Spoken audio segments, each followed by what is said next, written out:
Hi. I need to clean up some storage space because I have 3 minutes, y'all. But I've had a couple of different.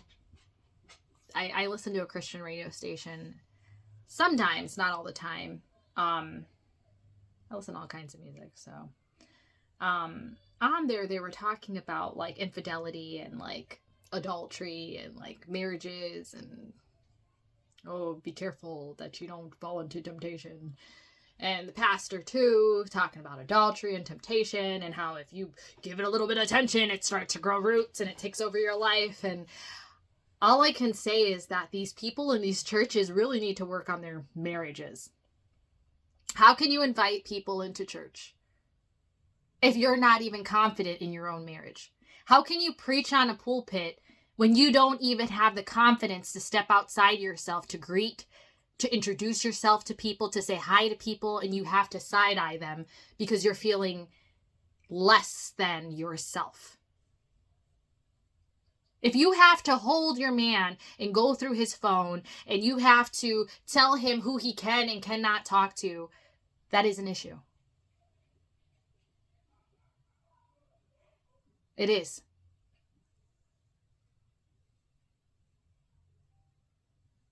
If you can't trust your husband, if you can't trust your wife, if he doesn't validate you, if you need his validation, there is a problem in your relationship. So churches and just people in general, focus on yourself. Why is this woman making me feel so insecure? When I walk into a church, why are you feeling insecure? It has nothing to do with me. And when I show up at church, at a library, at a coffee shop, or in a store with my daughter without my husband there, it's because I'm confident enough to be able to do those things without him. He works Sundays. I'm off Sundays. And if I want to go to church with my daughter, so she doesn't stray too far from the green pasture, I'm going to take her. And I'm not worried about, what if I'm not looking for a man. I am there for the Lord. I am there so my daughter understands what a unit of people that believe in the Lord should look like. A unit.